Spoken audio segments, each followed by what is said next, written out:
Hello, hello, hello. Good morning, good evening, good afternoon, everyone. This is Jeff with Fluent American checking in. Okay. And today we're spending more time going over hooks for task two writing. And again, hooks, if you're not sure what they are the very first sentence of an essay. I know they're the first sentence, but they actually tend to be the very last sentence that I end up writing because they tend to be very, very difficult. Um, I know a lot of students like to just write rephrases of the question. Um, and when you're doing the IELTS test, you want to be careful of that because if you write a rephrase, you run the risk of running into grammar issues or using some unnatural word choices that can actually lower your score. I'd suggest writing a hook. I usually again save it for actually the last sentence that I write because it is one of the most difficult. Okay. Now, you can join me in our document. You can see it in the lesson details, the video details, but I've also posted the link there. And of course, same things as always, join our Facebook group if you want some more daily kind of practice on different types of IELTS writing. And also be sure to subscribe to the channel. So let's take a look at our prompts. You can see we have one prompt here. In many countries, small shops are closing. Is this a positive or a negative development? Okay, so what I'd like to do today is come up with a couple hooks for a positive opinion and a couple hooks for a negative opinion. So that way, whatever essay, whatever your stance is, whatever your position, you can have a couple of options to consider for practice. Okay. Now, again, for hooks, some of the key things to consider, you want to keep your reader engaged. You want to attract their interest, get them motivated for what they're about to read. You also want your opinion to be clear. I see a lot of students that hide their opinions until the conclusion or later in the body paragraphs. If you're aiming for anything higher than the band six, then you really need to make sure that your position is clear from the beginning of your essay. Okay, so even from your introduction, the examiner should have an idea about what your position is. You don't want to hide it. Okay. And again, a hook is a great opportunity to make the position known. Okay. So let's take a look at hooks for a positive opinion on small shops are closing. Okay. That's the part due to online shopping. Is this a positive or a negative development? Okay, so hooks for positive opinions. So if I'm trying to suggest to my reader that, hey, I think this is a good thing that we have online shopping, even if small shop, even if it means that some stores are going to close. Um, Maybe we can highlight something of that. One of the advantages of online shopping is the convenience. You can get something shipped to you immediately um, in a wider range of goods. For instance, while mom and pop may not may not carry. And again, we want to the goal of the hook also is a chance for us to demonstrate our vocabulary. We're trying to use some words here that show the examiner that we have a wide range. So this is another reason why I suggest using a hook that's a little bit stronger. It gives you a chance to incorporate more advanced vocabulary. Um, so, for instance, right now I already have a mom and pop shop instead of just saying a small shop. Mom may not carry the niche products or more specialized products, such as what's a good niche product? Such as um, I don't know, select leather skin notebooks from Asia or something like that.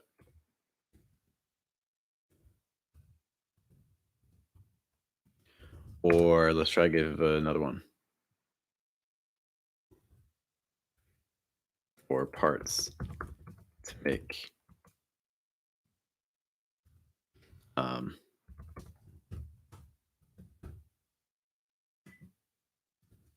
like carry a range in each product, such as select leather skin notebooks from Asia or parts to make an RC car run faster.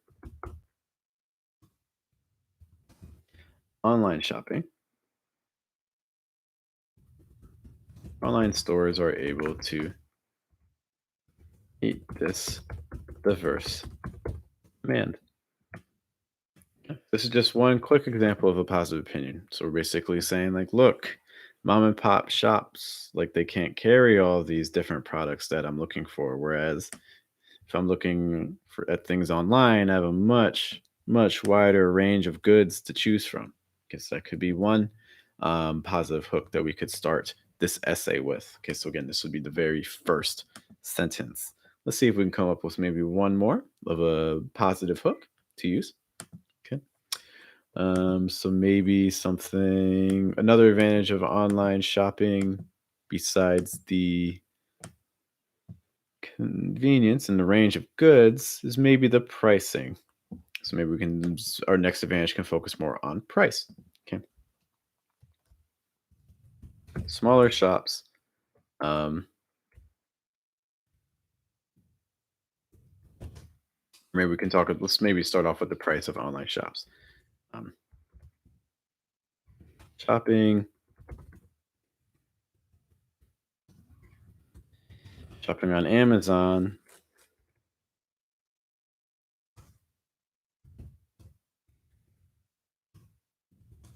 is possible to find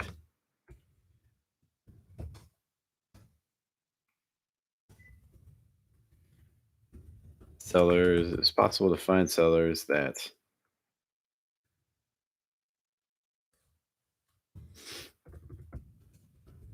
offer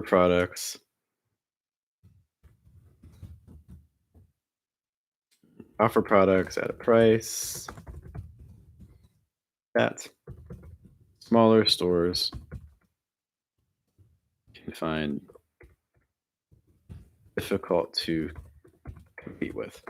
Okay, let's take a look at this sentence here because I think this is fine, but I also think it's something that we can improve a little bit. Okay, so this is my first version of this, and I'm not too happy with it because I think it's a little bit general. Shopping on Amazon is possible to find sellers that offer products at a price that smaller stores can find difficult to compete with. All right, so right now I think this is kind of a sentence that I see a lot of students kind of reach or are able to write, but then struggle to kind of push a little bit more. Okay.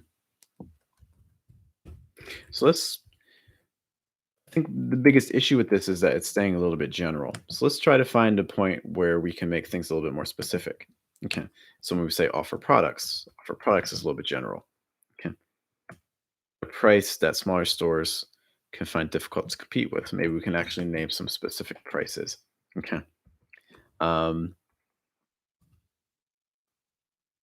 so like by you, I know for instance, in the US, there one of my friends loves using I think it's like a Twitter account that's called like Fat Kid Deals, and basically what they do is I forget if it's Fat Kid Deals or Fat Boy Deals. It's one of those, but basically they search Amazon, they try to find these crazy coupons or savings discounts for products so you can get them extremely cheap. Like you can get like DSLR cameras for like a couple $100 or something like that. Whereas normally, if you're buying that in a store, you're looking at 5, 6, $700. I don't know how the site works, but it seems to be um, it seems to find ways to get products for cheap. So if you can find a good deal on there for something you want, why not? Um, so maybe like without Amazon and its range of vendors that can sell items like DSLR cameras for a fifth, maybe like for a third, or half the price found in a local store on Main Street. So I'm pushing the vocab a little bit more. So again, Main Street or High Street, Broad Street. Okay, these are main types of streets that you find in many American cities. So this is also showing a little bit of cultural knowledge as well. Um, this is helping again your vocab score to a degree. Um, and again, we're specifying. So again, DSLR cameras. Okay. And maybe we can even add a little bit more, talk more about that, complete with tripods and a variety of lenses. So again, pushing the vocab, always trying to ask myself, okay, how can I incorporate some vocab that normally I wouldn't be able to? That's exactly what I'm doing with this. So again, tripod, camera vocabulary, lenses, camera vocabulary. Okay. Try to take your hook or try to take your essay into areas where you have the greatest knowledge. Okay. So if you're a photographer, try to, wherever possible, bring in some information about photography. If you're a lawyer, try to bring in some knowledge about law. If you're an engineer, try to bring in some information about engineering. If you're into programming, coding, you get the idea. Um, Try to bring the essay into areas of strength. You have control over the test. You do have to answer the question, but you're choosing how to answer it. Really try to steer the essay into places where you have the most vocab. Um,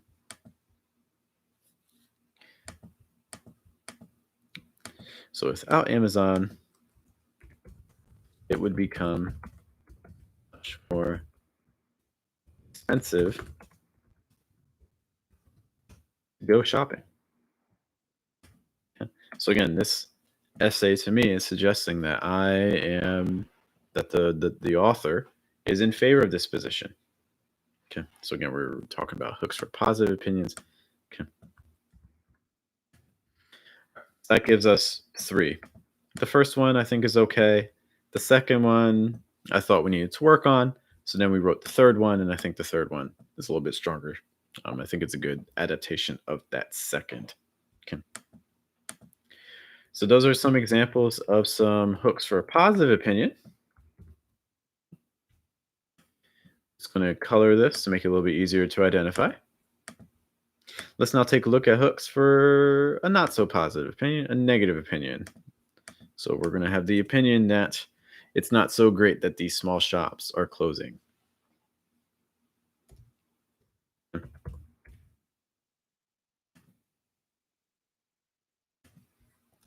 All right. So let's begin. What are some negatives that come with this?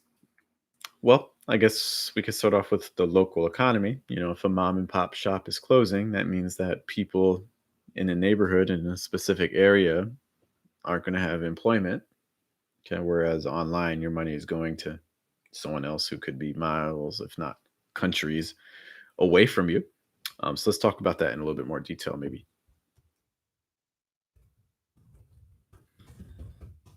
So dollars spent online are dollars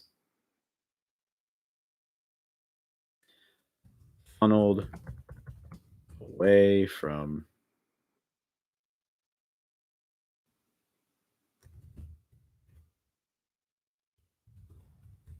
neighbors down the street. Okay. So another strategy with hooks is just kind of having something to dramatic to try to draw in the reader's interest that way. So like something that's maybe again slightly dramatic, lots of emotionally involved language, or something that's really charged, very strong. Um, this sentence doesn't have the same vocabulary weight that some of the other hooks that we wrote do. However, I think it does a good job of expressing the opinion quickly. I read this sentence. This is the first sentence. I, as the reader, immediately know that the writer is against this, or the writer really isn't happy about this situation. Okay, so dollars spent online or dollars funneled away from neighbors down the street. You could even push that last part a little bit more. It's like across the street, across the street. Um, Or here we go. From neighbors a block away, across the street, or even next door. What I like about this sentence is the parallel structure. Dollars spent. Look at that. Dollars spent. Dollars funneled away. Okay. This is something that a lot of IELTS test takers usually are afraid to write. Okay, because they say, "Oh my gosh, you use dollars and then you use dollars again, and that's going to hurt your score." Well, this is actually parallel structure. So there are actual situations where it's okay to repeat words as long as you are following a certain pattern or structure. This part here, dollars spent online or dollars funneled away. Okay, this becomes much weaker if you change the word dollars, like dollars spent online is money funneled away. Like, to me, the language there isn't quite as strong. By saying dollars twice, you're telling your reader, look, this word's important. Really pay attention to this. It's showing a little bit more of style. Okay, and again, this is something that a lot of students are usually afraid to write, but can actually work to your advantage if it's used correctly. Okay, so I think this is a good use of parallel structure there. Then we kind of have a similar parallel type. It's not exactly parallel structure, but it's a similar idea, where we talk about location, neighbors a block away, neighbors across the street, or neighbors next door. Okay, so it's repeating those ideas of location in a neighborhood, and I think that is helping to make this strong. Again, this is not something that um, a lot of students who are writing tasks for IELTS use. And that's a shame because it really is a good opportunity. Repetition, English uses lots of repetition. I would encourage you to read some newspaper articles, read some books, notice how often the authors or the writers use these types of structures. They're extremely common. Okay, and it does make your writing, it makes it more emphatic. It adds a little bit more energy. It makes it a little bit stronger. Okay, so I would say pay attention to that part as well. Let's try to make up one more. So again, dollars hooks for a negative opinion. What's one more negative opinion that we can think of? Oh, what's another reason that it's not so good if shops are closing? So we kind of focus on the economic impact there. Another impact could be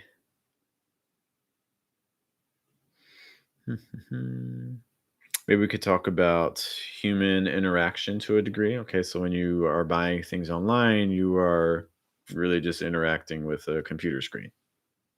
Whereas when you work with or when you go shopping at a local store, you can talk to the cashier, you can ask for help, you can ask for suggestions. Um, we can maybe talk about something related to that. Let's see. Um, hmm. You can tie in an opinion word. It's one option that you also have. It's scary. A little contact it takes to even order, maybe how little human contact it takes to even order a pizza nowadays, let alone the latest. What are some things that people are buying online?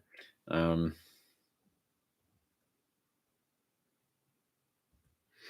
the latest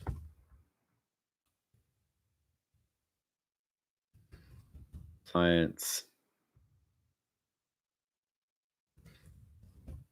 kitchen, or what's another thing people buy? Appliance, if you're looking to push that more, like a latest blender, or I don't know. It's another kitchen appliance, KitchenAid mixer, something like that. I don't know, the latest KitchenAid mixer, or what's another thing that people buy online, or or like a fresh stick of deodorant. Again, we're thinking about vocab, trying to show the examiner, hey, I know some words for a variety of different situations. Okay. Also, again, areas of strength. Again, if you're a photographer, you could bring in some camera vocab. If you're a cook, you could bring in some cooking vocab. If you're just spending lots of time at home, you could bring in some vocab related to the household. If you're a parent, something for your kids. Use the vocab that you have to your advantage. Um, Scary. How honestly, you could probably stop there, or you could push it a little bit more to kind of tie in the local shops. Um,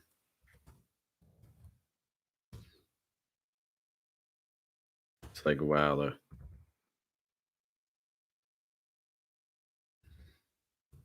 salesmen are twiddling their thumbs.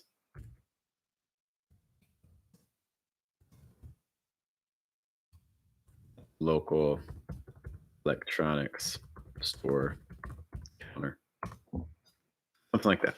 Okay, so I'll read that again. It's scary how little human contact it takes to even order pizza nowadays, let alone the latest appliance for the kitchen or a fresh stick or deodorant, while salesmen are twiddling their thumbs at the local or like at cash registers around town, something like that. Okay, and again, I think a key thing that's helpful here is that it's scary. Again, introducing the opinion immediately. So again, the reader knows exactly where this essay is going. Okay. All right. So this concludes our review of just a couple of quick hooks for this topic. Okay. So when we looked at it from two sides, we have some hooks for a positive opinion, and then we have some hooks for a negative opinion. How about some of your own hooks? Feel free in the comments to post some feel free in the comments, post comments. Yeah, do that. But feel free in the comments also to post some other hooks that you considered or you have questions about for this essay prompt. Or if any of these hooks aren't clear, be sure to let me know as well. Again, hooks are a great opportunity to show your vocab. Also, let the examiner know what your opinion is from the start. Okay. Rephrases can be a little tricky and potentially lower your score, especially if you're running into grammar mistakes, vocab mistakes, or just a word choice that's too similar to the question. So definitely watch out for that. I think this is a great alternative. My name's Jeff. Thank you guys for your time. See you in a future video. Have a good day. Have a good night. Have a good afternoon. You guys take care.